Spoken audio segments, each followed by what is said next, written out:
ആയിരുന്നാലും കിട്ടിക്കൊണ്ടിരിക്കുന്ന വാർത്ത മിക്കവാറും അത് ഒഴിവായി കിട്ടും എന്ന് തന്നെയാണ്. അതിനുള്ള ശ്രമം തകൃതിയായി നടക്കുന്നുണ്ട്. അതിനു വേണ്ടി മഹാനായ ഇന്ത്യൻ ഗ്രാൻഡ് മുഫ്തി സുൽത്താൻ കാന്തപുരം ഉസ്താദ് ശക്തമായി പ്രസ്ഥാനം ഒന്നിച്ചിടപെടുന്നു. ഇനി ബ്ലഡ് മണ്ണ് കൊടുക്കേണ്ടി വന്നാൽ അതെല്ലാവരും ഒത്തൊരുമിച്ച് ആ നിമിഷപ്രിയ നമ്മുടെ നാട്ടിൽ വന്ന് നമുക്കൊന്ന് ആസ്വദിക്കാൻ കഴിയണം, സന്തോഷിക്കാൻ കഴിയണം. ഈ ഗതി ലോകത്താർക്കും വരരുത് എന്നാണ് ഞങ്ങളെല്ലാവരുടെയും പ്രാർത്ഥനയും ഞങ്ങളെല്ലാവരുടെയും ആഗ്രഹവും. നാളെ നടക്കാനുള്ള വലിയ ഒരു കാര്യം മാറ്റിവെക്കാൻ കഴിഞ്ഞതിന് ഞാൻ ഒരുപാട് നന്ദി പറയുവാണ്. എന്തായാലും എല്ലാവരുടെയും കഷ്ടപ്പാടുകളും സാറുടെ രാവ് പോലും ഉറക്കമില്ലാത്ത കഷ്ടപ്പാടുകളും കൊണ്ട് അത് മാറ്റിവെക്കാൻ കഴിഞ്ഞു. ഇനി ബാക്കിയുള്ള ഹായ് ഫ്രണ്ട്സ്, അസ്സലാമു അലൈക്കും. Welcome to my YouTube channel. യമനുമായി നയതന്ത്ര ബന്ധമില്ല എന്നും ചെയ്യാൻ പറ്റുന്നതിൻ്റെ പരമാവധി എല്ലാം ചെയ്തു കഴിഞ്ഞു എന്നും ഇനിയും വധശിക്ഷ നടപ്പിലാക്കുകയാണെങ്കിൽ അത് വളരെ സങ്കടകരമായ ഒരു വിധിയായി പോയി എന്ന് മാത്രമേ പറയാനുള്ളൂ എന്നാണ് നമ്മുടെ സുപ്രീം കോടതിയും അതുപോലെ തന്നെ കേന്ദ്ര സർക്കാരും പറഞ്ഞ് കൈകഴുകിയത്. ആ സമയത്താണ് സാക്ഷാൽ ഇന്ത്യൻ ഗ്രാൻഡ് മുഫ്തി ഷെയ്ഖുന കാന്തപുരം AP അബൂബക്കർ മുസ്ലിയാർ യമനിലുള്ള സൂഫി പണ്ഡിതനുമായി ബന്ധപ്പെട്ട് അവരുടെ മതകാര്യ പണ്ഡിതനുമായി സംസാരിച്ചതിന് ശേഷം തലാൽ അബ്ദുൽ മെഹ്ദിയുടെ കുടുംബവുമായി സംസാരിക്കുകയും അതിനുശേഷം താൽക്കാലികമായിട്ടെങ്കിലും നമ്മുടെ നിമിഷപ്രിയ എന്ന് പറയുന്ന സഹോദരിയുടെ വധശിക്ഷ മരവിപ്പിച്ചിരിക്കുന്നു എന്ന് പറയുന്ന സന്തോഷകരമായ ഒരു വാർത്തയാണ് എന്ന് നമുക്ക് കേൾക്കാൻ വേണ്ടി സാധിച്ചത്. ഒരുപാട് സന്തോഷം തോന്നി. നമ്മുടെ സർക്കാരും ഇന്ത്യയും പരാജയപ്പെട്ടിടത്ത് നമ്മുടെ ഉസ്താദ് അദ്ദേഹത്തിൻ്റെ കഴിവ് കൊണ്ടെങ്കിലും താൽക്കാലികമായിട്ടാണെങ്കിലും ചർച്ച നടക്കുന്നത് കൊണ്ടെങ്കിലും ഇപ്പോൾ അത് മരവിപ്പിച്ചു എന്നുള്ള സന്തോഷകരമായ ഒരു വാർത്ത കേൾക്കാൻ വേണ്ടി സാധിച്ചു. അത് വളരെ ആശ്വാസകരമാണ്. അതുപോലെ തന്നെ ഇന്ത്യയും അതുപോലെ തന്നെ നമ്മുടെ കേരള സർക്കാരും അതുപോലെ തന്നെ ഒരുപാട് രാഷ്ട്രീയ നേതാക്കളും ഇതിൽ അകമയിഞ്ഞ് സഹായിച്ചിട്ടുണ്ട്. അതെല്ലാം ഈ ഒരു അവസരത്തിൽ സ്മരിക്കുകയാണ്. തീർച്ചയായിട്ടും നമുക്ക് AP അബൂബക്കർ മുസ്ലിയാർക്ക് ഇതിനെക്കുറിച്ച് എന്താണ് പറയാനുള്ളത് എന്ന് നമുക്ക് സവിനയം കേൾക്കാം. ഞാൻ ഇസ്ലാം മതത്തിൽ തന്നെ മറ്റൊരു നിയമമുണ്ട്. നമ്മുടെ ഇവിടെ ഉള്ളതുപോലെ തന്നെ കൊലക്കുറ്റം ചെയ്ത ആളെ കൊല്ലാനിരിക്കുകയോ അല്ലെങ്കിൽ അതിന് കൊടുക്കുന്നതിന് ഇസ്ലാം മതത്തിൽ ഗ്രന്ഥങ്ങളിൽ ദിയത്ത്, ഖവദ് എന്നെല്ലാം പേര് പറയും. പ്രായശ്ചിത്വം കൊടുത്തുകൊണ്ട് ഒഴിവാക്കാൻ കുടുംബങ്ങൾക്ക് അധികാരമുണ്ട്. ആ കുടുംബങ്ങളാരാണെന്നോ അവരുടെ അവസ്ഥ എന്താണെന്നോ ഒന്നും അറിയാത്ത ഞാൻ വളരെ ദൂരെയുള്ള ഈ സ്ഥലത്ത് നിന്ന് യമനിലെ ഉത്തരവാദപ്പെട്ട പണ്ഡിതന്മാരെ ബന്ധപ്പെടുകയും അവരോട് ഈ കാര്യങ്ങൾ മനസ്സിലാക്കി കൊടുക്കുകയും ചെയ്തു. ഇസ്ലാം മനുഷ്യത്വത്തിന് വളരെ പ്രാധാന്യം കൽപ്പിക്കുന്ന മതമാണല്ലോ. അവിടെ ജാതിയോ മതമോ വേർതിരിച്ചല്ല, മനുഷ്യൻ എന്ന നിലക്ക് വളരെയധികം പ്രാധാന്യം കൽപ്പിക്കുന്ന മതമാണ് ഇത്. അവിടെയുള്ള പണ്ഡിതന്മാരോട് പറയുമ്പോൾ അവർക്ക് പെട്ടെന്ന് മനസ്സിലാകുന്നതും അവർ അംഗീകരിക്കുന്നതും ആണ്. അതുകൊണ്ട് നിങ്ങൾ ഈ വിഷയത്തിൽ ഇടപെട്ട്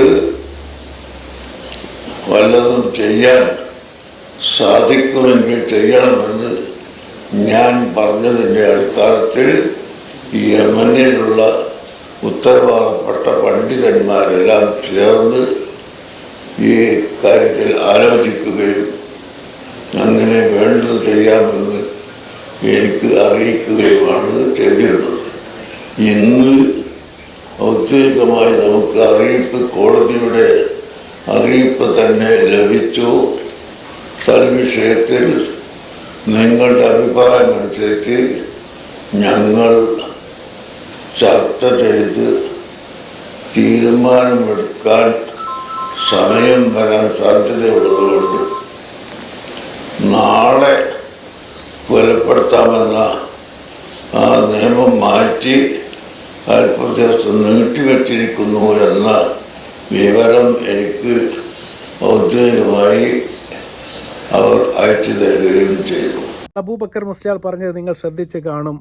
ഇസ്ലാം എന്ന് പറയുന്നത് മനുഷ്യത്വത്തിന് പ്രാധാന്യം കൊടുക്കുന്ന മതമാണ് എന്ന് അവിടുത്തെ സൂഫി പണ്ഡിതനെ വിളിച്ച് അവരുമായി ബന്ധപ്പെട്ടതിൻ്റെ അടിസ്ഥാനത്തിൽ അവിടുത്തെ മതകാര്യ നേതാക്കന്മാരുമായി സംസാരിച്ചതിന് ശേഷമാണ് ഇതിൽ എന്തെങ്കിലും ചെയ്യാൻ പറ്റുകയാണെങ്കിൽ നിങ്ങൾ ചെയ്തു തരണമെന്ന് അബൂബക്കർ മുസ്ലിയാർ അവിടുത്തെ മതകാര്യ പണ്ഡിതരോട് ആവശ്യപ്പെടുകയായിരുന്നു. അതിൻ്റെ അടിസ്ഥാനത്തിൽ അവർ യോഗം വിളിക്കുകയും അതിനുശേഷം അവർ അവിടുത്തെ സുപ്രീം കോടതി ജഡ്ജിയെയും അതുപോലെ തന്നെ അവിടുത്തെ മതകാര്യ സ്ഥാപനത്തിലെ മുതിർന്ന നേതാക്കളെയും അതുപോലെ തന്നെ നമ്മുടെ തലാൽ മെഹദിയുടെ കുടുംബത്തിലെ ഏക ആൺതരിയായ അദ്ദേഹത്തിൻ്റെ ഏട്ടനെയും അതുപോലെ തന്നെ അവരെ എല്ലാവരെയും ബന്ധപ്പെടുത്തിക്കൊണ്ട് ഒരു മേശയ്ക്ക് ചുറ്റും ഇരുന്നു കൊണ്ട് ചർച്ച ചെയ്യാനുള്ളൊരു സാഹചര്യം ഒരുക്കാൻ നമ്മുടെ അബൂബക്കർ മുസ്ലിയാർക്ക് സാധിച്ചു എന്ന് പറയുന്നത് ചെറിയ ഒരു കാര്യമല്ല, വലിയ ഒരു കാര്യം തന്നെയാണ്. എത്ര സുന്ദരമാണ് നമ്മുടെ കേരളം എന്ന് ആലോചിച്ചിട്ട് ഒരു നിമിഷമെങ്കിലും കോരിത്തരിച്ചു പോയി എന്ന് വേണം പറയാൻ.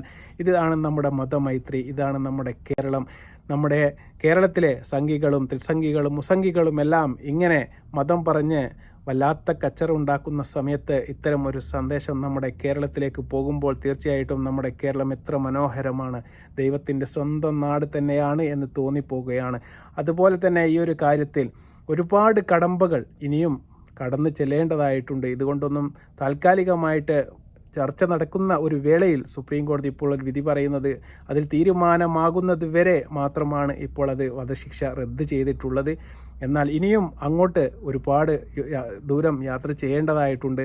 അതിനുശേഷം അവരുടെ കുടുംബവുമായി ചർച്ച നടത്തിയതിന് ശേഷം അവസാനമായി നമ്മുടെ അബൂബക്കർ മുസ്ലിയാർ പറഞ്ഞിരുന്നു, ഇസ്ലാമിൽ ഒരു ക്രിമിനൽ കുറ്റം നടന്നു കഴിഞ്ഞാൽ അതിൽ 2 നിയമങ്ങൾ ബാധകമാണ്. ഒന്നുകിൽ അവർക്ക് സ്വമേധയാ മാപ്പ് കൊടുത്തത് കൊണ്ട് ആ ശിക്ഷയിൽ നിന്ന് ഇളവ് നേടാം, അല്ലെങ്കിൽ ദിയാദനം സ്വീകരിച്ചുകൊണ്ട് അവർക്ക് ആ ശിക്ഷയിൽ നിന്നും പ്രായശ്ചിത്തമായി അത് സ്വീകരിച്ചുകൊണ്ട് അവർക്ക് മാപ്പ് കൊടുക്കാം. ഇങ്ങനെയും ചെയ്യാം. ഈ 2 നിയമങ്ങളാണ് ഇസ്ലാമിൻ്റെ കാഴ്ചപ്പാടിൽ ബാക്കിയുള്ളത്. തീർച്ചയായിട്ടും ആ ഏതെങ്കിലും ഒരു നിയമം അവർ അവസാനമായി തീരുമാനിച്ചുകൊണ്ട് നമ്മുടെ സഹോദരി തീർച്ചയായിട്ടും മാപ്പ് കൊടുക്കുമെന്നുള്ള ഒരു പ്രതീക്ഷയിലാണ് ഈ എല്ലാവരും കാത്തിരിക്കുന്നത്.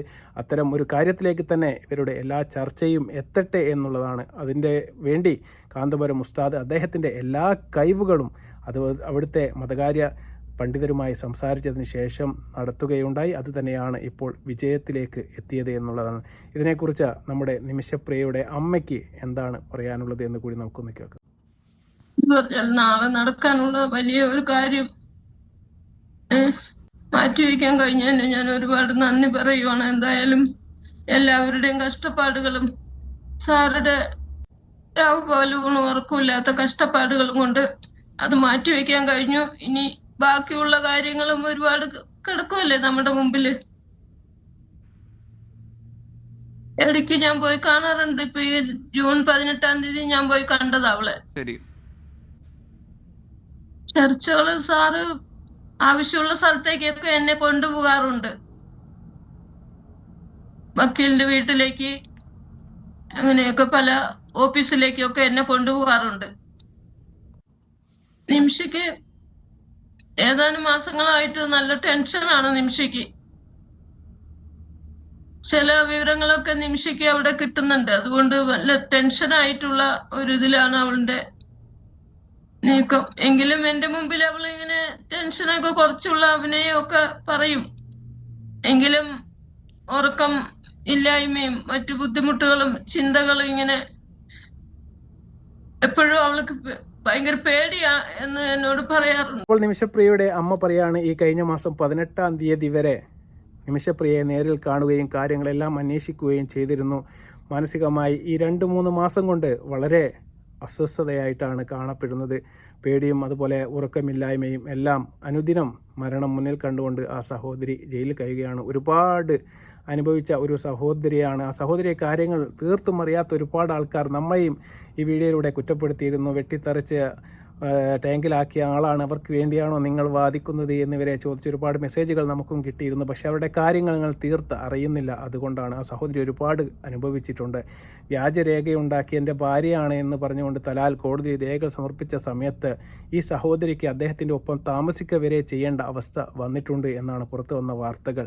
അപ്പോൾ ആ സഹോദരി ഒരുപാട് കാര്യങ്ങളിൽ അദ്ദേഹത്തെ എതിർത്തപ്പോൾ അദ്ദേഹം ചോദിക്കുന്നുണ്ട്, എന്തുകൊണ്ടാണ് നീ എൻ്റെ ഇംഗിതത്തിന് വഴങ്ങാത്തത് എന്ന് ചോദിക്കുമ്പോൾ നമ്മുടെ സഹോദരി പറഞ്ഞത്, നിങ്ങൾ എൻ്റെ ഭർത്താവല്ല, അതുകൊണ്ടാണ് എന്നാണ് നിമിഷപ്രിയ പറഞ്ഞത്.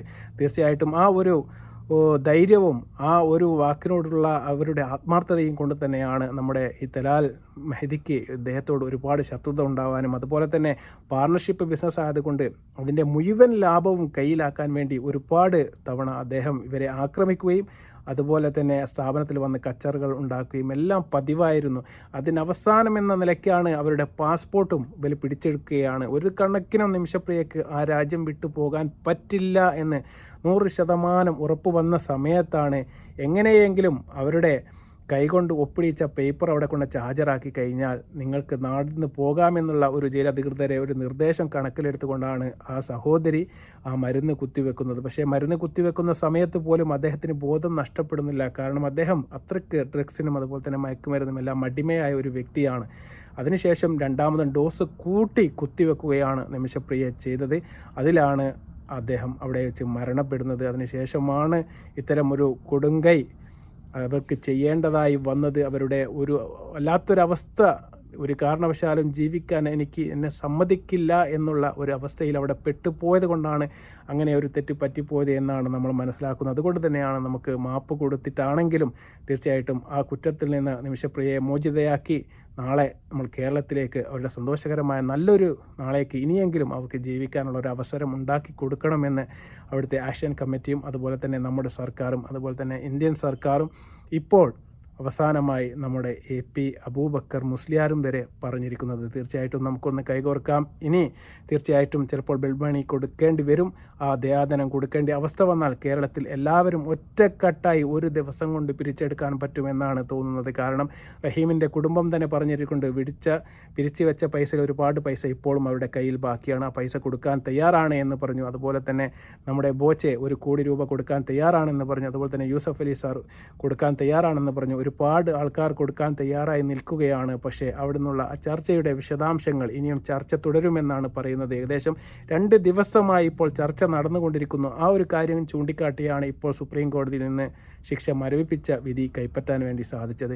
തീർച്ചയായിട്ടും ആ ചർച്ചയിൽ ഇപ്പോഴും പുരോഗതി ഉണ്ട് എന്നുള്ളതാണ് കേൾക്കാൻ വേണ്ടി സാധിക്കുന്നത്. അതുപോലെ തന്നെ കുടുംബത്തിൽ ചില അസ്വാരസ്യങ്ങൾ, ചില ആൾക്കാർ മാപ്പ് കൊടുക്കേണ്ട എന്നുള്ള വർത്തമാനവും പറയുന്നുണ്ട് എന്നാണ് പുറത്തു വരുന്ന വാർത്തകൾ. തീർച്ചയായിട്ടും അവരെയെല്ലാം സമാധാനത്തിൻ്റെ വഴിയിൽ കൊണ്ടുവന്ന് അവസാനം മാപ്പ് കൊടുക്കുന്ന ദിയാദനം സ്വീകരിച്ചു കൊണ്ടാണെങ്കിലും അത് നടപ്പിലാകട്ടെ. നിമിഷപ്രിയക്ക് നമ്മുടെ നാട്ടിലേക്ക് തിരിച്ചു വരാൻ കഴിയട്ടെ. അവരുടെ മകളോടൊപ്പം ഇനിയുള്ള കാലമെങ്കിലും സുഖമായിട്ട് താമസിക്കാൻ വേണ്ടി സാധിക്കട്ടെ എന്ന് ദൈവം തമ്പുരാനോട് ആത്മാർത്ഥമായി പ്രാർത്ഥിക്കുകയാണ്. അതുപോലെ തന്നെ ഈ കാര്യത്തിൽ മനുഷ്യത്വത്തിൻ്റെ പേരിലായാലും നമ്മുടെ എല്ലാം ഐക്യത്തിന് വേണ്ടി ഇടപെട്ട നമ്മുടെ കാന്തപുരം AP അബൂബക്കർ മുസ്ലിയാക്ക് ഒരുപാട് ആരോഗ്യവും അതുപോലെ തന്നെ ഇനിയും ഇതുപോലെ കാര്യങ്ങൾ ഇടപെടാനുള്ള മനസ്സും ഉണ്ടാകട്ടെ എന്ന് ആത്മാർത്ഥമായി നാം പടച്ചറബിനോട് പ്രാർത്ഥിക്കുകയാണ്. വീണ്ടും നല്ലൊരു വീഡിയോയുമായി വരുന്നത് വരെ അസ്സലാമു അലൈക്കും വറഹ്മത്തുള്ളാഹി തആല വബറകാതുഹു.